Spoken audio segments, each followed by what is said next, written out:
Hi friends, welcome to fans. இந்த recipe நம்ம இன்னைக்கு குழந்தைகளுக்கு பிடிச்சது போல வெரைட்டியான ஒரு ஸ்நாக்ஸ் ரெசிபி தான் நம்ம இன்னைக்கு பார்க்க போகிறோம். இது வீட்டில் இருக்கிற பொருளை வச்சே ரொம்பவே சிம்பிளாகவும் ஈஸியாகவும் நம்ம ரெடி பண்ணி எடுத்துடலாம். பார்க்குறதுக்கு அப்படியே கலர்ஃபுல்லான ஒரு ஃப்ளவர் போலவே இருக்கும். இந்த மாதிரி வெரைட்டியாக ரெடி பண்ணி கொடுத்தீங்கன்னா குழந்தைங்களும் ரொம்பவே விரும்பி சாப்பிடுவாங்க. இந்த டேஸ்டியான ஃப்ளவர் ஸ்நாக்ஸ் எப்படி ரெடி பண்ணுறதுன்னு பார்க்கலாம் வாங்க. ஃபஸ்ட்டு இந்த ரெசிபி ரெடி பண்ணுறதுக்காக ஒரு கடாயில் 2 கப் அளவுக்கு தண்ணி சேர்த்துக்கலாம். கூடவே அரை டேபிள் ஸ்பூன் அளவுக்கு மஞ்சத்தூள் சேர்த்துட்டு அதுக்கு தேவையான சால்ட்டு சேர்த்துக்கலாம். இப்போ நல்லா கலந்து விட்டுக்கலாம். தண்ணி நல்லா சூடானதுக்கு அப்புறமா இது கூட ஒரு கப் அளவுக்கு உருளைக்கிழங்கு நல்லா பொடியாக நறுக்கி வச்சுருக்கேன், அது இது கூட சேர்த்துக்கலாம். நான் 2 உருளைக்கிழங்கு தோலெல்லாம் சீவி நல்லா பொடியாக கட் பண்ணி வச்சுருக்கேன், அது இது கூட சேர்த்துட்டு நல்லா கொதிக்க விட்டுடலாம். ஒரு 5 நிமிஷம் நல்லா கொதிக்க விட்டுருக்கோங்க. அந்த உருளைக்கிழங்கு ரொம்ப மசியாத அளவுக்கு ஒரு மீடியம் அளவுக்கு வெந்தால் போதும். இப்போ நம்ம மூடி வச்சிடலாம். இப்போது கிழங்கு வேகிறதுக்குள்ளே நம்ம 3 முட்டை வேக வச்சுருக்கேன். இப்போ இந்த முட்டை நல்லா துருவி எடுத்துக்கலாம். இப்போ பாருங்கள், இந்த மாதிரி முட்டை நல்லா துருவி எடுத்துட்டேன். இது ஒரு பக்கம் இருக்கட்டும். இப்போது நம்ம வேக வச்சிருக்கிற உருளைக்கிழங்கு பார்க்கலாம் எந்த அளவுக்கு வெந்திருக்குன்னு. இப்போது கிழங்கு தொட்டு பார்க்கலாம். இப்போது கிழங்கு எந்த அளவுக்கு நல்லா வெந்து வந்திருக்குது பாருங்கள். இப்போ இதில் இருக்க தண்ணி எல்லாம் நல்லா வடிகட்டி எடுத்து வச்சிடலாம். இப்போது ஒரு பீட்ரூட் எடுத்து வச்சுருக்கேன். இப்போ அதோட தோலெல்லாம் சீவி நல்லா துருவி எடுத்துக்கலாம். பாருங்கள், இந்த மாதிரி நல்லா துருவி எடுத்துக்கோங்க. இப்போது இது ஒரு பாத்திரத்தில் சேர்த்துட்டு இது கூட ஒரு 3/4 கப் அளவுக்கு தண்ணி சேர்த்துக்கலாம். இதில் நார்மலான தண்ணி தான் நம்ம சேர்க்க போகிறோம். இப்போது தண்ணி சேர்த்துட்டு நம்ம கையால் நல்லா மசிச்சு விட்டுக்கலாம். இந்த பீட்ரூட்டோட சாறை தண்ணியில் நல்லா அப்சர்வ் ஆகிற மாதிரி நல்லா மசிச்சு விட்டுக்கோங்க. இல்லைன்னா பீட்ரூட் நல்லா மிக்ஸி ஜாரில் நல்லா நைஸாக அரைச்சிட்டு அதுக்கப்புறம் கூட நம்ம தண்ணி வடிகட்டி எடுத்துக்கலாம். இப்போ பாருங்கள், நல்லா மசிச்சு விட்டாச்சு. இப்போ நல்லா பிழிஞ்சு எடுத்துட்டு நம்ம எடுத்து வச்சிடலாம். இப்போ இந்த பீட்ரூட் துருவினது வேஸ்ட் பண்ண வேண்டாம். நம்ம இதிலேயே நம்ம பொரியல் வேணால் தாளித்து எடுத்துக்கலாம். இப்போ ஒரு பவுலில் நம்ம பீட்ரூட்டோட சாறு நல்லா வடிகட்டி எடுத்துக்கலாம்.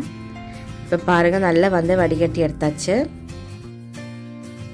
இப்போ இதில் 3/4 கப் அளவுக்கு பீட்ரூட்டோட தண்ணி இருக்குது. இப்போ இதுக்கு தேவையான சால்ட்டு ஒரு அரை டேபிள் ஸ்பூன் அளவுக்கு சேர்த்துக்கலாம். சேர்த்துட்டு இது கூட ஒரு முட்டை எடுத்து வச்சுருக்கேன், அது இது கூட சேர்த்துட்டு நல்லா பீட் பண்ணி எடுத்துக்கலாம். கலர் இனி கூட வேணும்னா நீங்கள் கொஞ்சமாக கலர் சேர்த்துக்கோங்க. நான் இதில் எந்த கலரும் சேர்க்காம தான் செஞ்சுருக்கேன். இப்போது நம்ம சேர்த்துருக்கிற முட்டை நல்லா பீட் பண்ணி எடுத்தாச்சு. இது கூட நம்ம 3 கப் அளவுக்கு மைதா மாவு சேர்த்துக்கலாம். மைதா மாவுக்கு பதிலாக நீங்கள் கோதுமை மாவு கூட சேர்த்துக்கலாம்.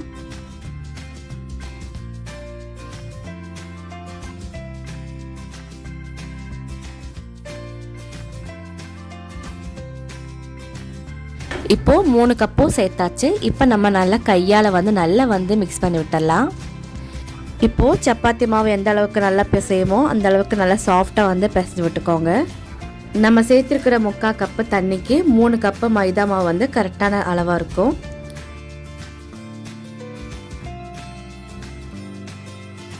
இப்போது இந்த மாதிரி நல்லா சாஃப்டாக நம்ம நல்லா பிசைஞ்சு விட்டுக்கலாம்.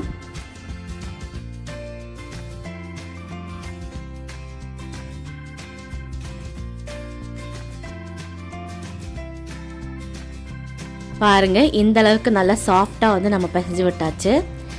இப்போது ஒரு 10 நிமிஷம் நம்ம அப்படியே மூடி வச்சிடலாம். இப்போ மாவு நல்லா சாஃப்டாகட்டும். இப்போது இதுக்கு தேவையான ஃபில்லிங் ரெடி பண்ணி எடுத்துடலாம். இப்போ ஒரு பவுலில் நம்ம ஏற்கனவே துருவி வச்சுருக்கிற முட்டை சேர்த்துக்கலாம். கூடவே நம்ம உருளைக்கிழங்கு ஏற்கனவே வேக வச்சுருக்கோம்ல, அது இது கூட சேர்த்துக்கலாம். ஒரு கப் அளவுக்கு பெரிய வெங்காயம் நல்லா பொடியாக நறுக்கி வச்சுருக்கேன், அது இது கூட சேர்த்துக்கலாம். கொஞ்சமாக மல்லித்தலை நல்லா பொடியாக நறுக்கி வச்சுருக்கேன், அது இது கூட சேர்த்துக்கலாம். மல்லித்தலை இல்லைன்னா நீங்கள் கருவேப்பிலை கூட நல்லா பொடியாக நறுக்கிட்டு சேர்த்துக்கோங்க. கூடவே 2 பச்சை மிளகாய் நல்லா பொடியாக நறுக்கிட்டு சேர்த்துக்கலாம். இப்போது இதுக்கு தேவையான சால்ட்டு ஒரு அரை டேபிள் ஸ்பூன் அளவுக்கு சேர்த்துக்கலாம். நம்ம உருளைக்கிழங்கு வேக போடும்போது கொஞ்சம் சால்ட்டு சேர்த்துருக்கோம். கூடவே ஒரு டேபிள் ஸ்பூன் அளவுக்கு கரம் மசாலா சேர்த்துக்கலாம். 1/2 டேபிள் ஸ்பூன் அளவுக்கு பெப்பர் தூள் சேர்த்துக்கலாம். 1/2 டேபிள் ஸ்பூன் மிளகாய் தூள், 1/2 டேபிள் ஸ்பூன் நம்ம பெருஞ்சீரகத்தூள் சேர்த்துக்கலாம். சேர்த்துட்டு நம்ம மேலாக வந்து இந்த மாதிரி நல்லா வந்து மிக்ஸ் பண்ணி விட்டுக்கலாம். உருளைக்கிழங்கு வந்து நல்லா வந்து உடையாத அளவுக்கு இந்த மாதிரி மேலாக வந்து நல்லா மிக்ஸ் பண்ணி விட்டுடலாம். ரொம்பவே சிம்பிளாக வந்து இந்த ஸ்நாக்ஸ் வந்து நம்ம ரெடி பண்ணி எடுத்துடலாம். இப்போ ஃபில்லிங் வந்து நல்லா வந்து ரெடி ஆயிடுச்சு. இப்போ இது ஒரு பக்கம் இருக்கட்டும். இப்போது மாவு வந்து எந்த அளவுக்கு ஊறிடுச்சுன்னு பார்க்கலாம். இப்போ நம்ம ஃபில்லிங் பண்ணுற நேரம் தான் ஒரு 10 நிமிஷம் நேரம் தான் நம்ம வந்து ஊற வச்சுருந்தோம். பாருங்கள், இப்போவே நல்லா வந்து சாஃப்டாக வந்து ரெடி ஆயிடுச்சு. இப்போ இந்த மாவோட பகுதி பாகம் வந்து நம்ம எடுத்துடலாம்.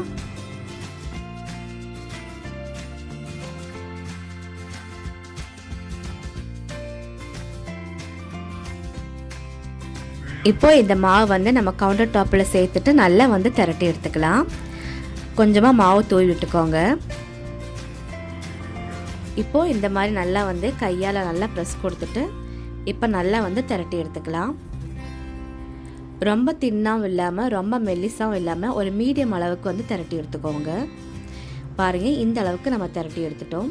இப்போது இந்த மாதிரி எல்லா வீடுகள்லேயும் ஒரு கிளாஸ் இருக்கும். இந்த மாதிரி கிளாஸ் வச்சுட்டு நல்லா வந்து ஒரு ப்ரெஸ் கொடுத்துக்கலாம். கிளாஸ் இல்லைன்னா நீங்கள் அதுக்கு மேலே ஏதாச்சும் ஒரு மூடி வச்சு கூட ப்ரெஸ் பண்ணிவிட்டு நல்லா ஒரு ரவுண்ட் ஷேப்பில் வந்து கட் பண்ணி எடுத்துக்கலாம். பாருங்கள், இந்த மாதிரி நல்லா வந்து ப்ரெஸ் கொடுத்துக்கோங்க. நல்லா ப்ரெஸ் கொடுத்துட்டு இந்த மாதிரி நல்லா வந்து நீக்கி விடும்போது அது வந்து நல்லா வந்து கட்டாகி வரும். இந்த மாதிரி எல்லாமே ரவுண்ட் ஷேப்பில் வந்து நம்ம ரெடி பண்ணி எடுத்துக்கலாம்.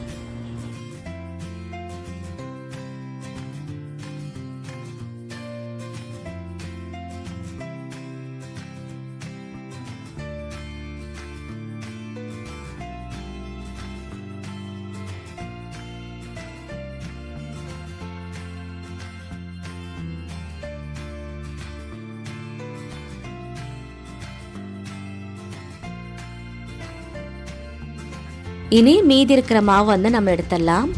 இப்போ இந்த மாவு மறுபடியும் திரட்டி எடுத்துட்டு அதே ஷேப்பில் வந்து நம்ம ரெடி பண்ணி எடுத்துக்கலாம். இப்போ பாருங்கள், நல்லா வந்து ரவுண்ட் ஷேப்பில் வந்து நம்ம ரெடி பண்ணி எடுத்துட்டோம். இதில் தான் நம்ம வந்து ஃப்ளவர் ரெடி பண்ண போகிறோம். இப்போ இதெல்லாம் ஒன்றா சேர்த்து நம்ம எடுத்து வச்சிடலாம். பாருங்கள், இந்த மாதிரி நம்ம ரெடி பண்ணி எடுத்துட்டோம். இப்போது நம்ம திரட்டி கட் பண்ணி வச்சுருக்கிற இந்த மாவு வந்து இந்த மாதிரி ஒவ்வொன்றா எடுத்து வச்சிடலாம். இப்போது ஒன்றுக்கு மேலே ஒன்றா வந்து இந்த மாதிரி வச்சுக்கோங்க. இதே மாதிரி நம்ம ஒன்றுக்கு மேலே ஒன்றா வந்து 4 வந்து நம்ம எடுத்து வச்சுக்கலாம். இந்த மாதிரி ஒன்றுக்கு மேலே வைக்கும்போது லைட்டாக வந்து இந்த மாதிரி ப்ரெஸ் கொடுத்துக்கோங்க. அப்போ தான் விலகி போகாது. அதே மாதிரி மீதி இருக்கிறதும் நம்ம வச்சிடலாம்.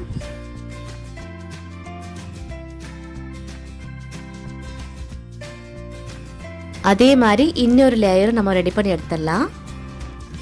இப்போது இதுக்கு மேலாக நம்ம 1 டேபிள் ஸ்பூன் அளவுக்கு ஃபில்லிங் வச்சிடலாம். ஃபில்லிங் வந்து இந்த மாதிரி கொஞ்சம் கொஞ்சமாக சேர்த்துட்டு நம்ம வச்சிடலாம்.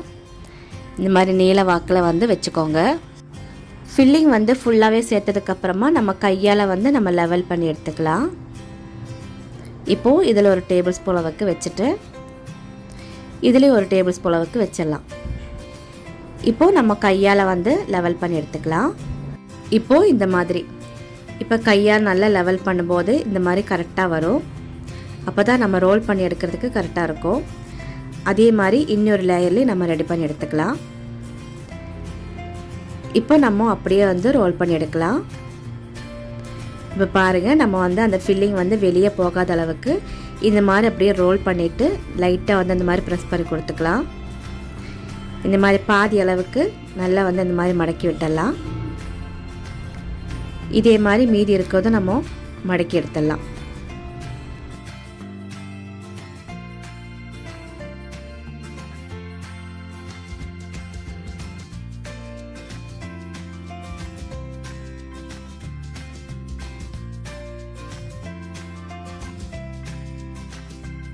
இதே மாதிரி இந்த லேயர் நம்ம மடக்கி விட்டுடலாம்.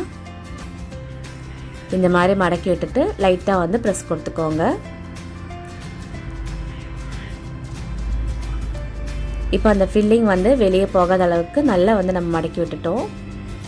இப்போ அதோட எண்டிங்கில் வந்து இந்த மாதிரி நல்லா ப்ரெஸ் கொடுத்துக்கோங்க.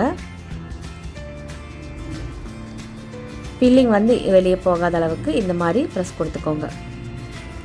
இப்போ நம்ம அப்படியே வந்து ரோல் பண்ணி எடுத்துக்கலாம்.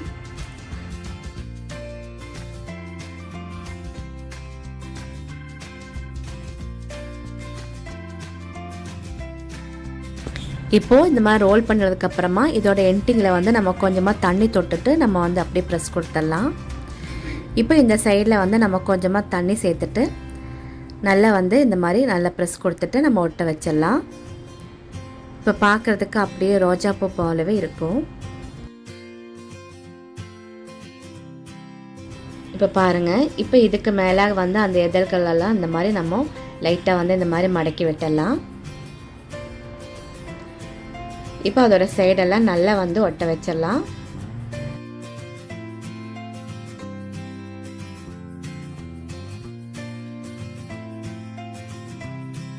இப்போது நான் மறுபடியும் பண்ணி காமிக்கிற பாருங்கள். இந்த மாதிரி நம்ம அப்படியே மடக்கி விட்டுட்டு ரோல் பண்ணி எடுத்துக்கலாம். ரோல் பண்ணி எடுத்துட்டு அந்த சைடில் வந்து நம்ம கொஞ்சமாக தண்ணி சேர்த்துட்டு நம்ம ப்ரெஸ் கொடுத்துட்டு அப்படியே ஒட்ட வச்சிடலாம்.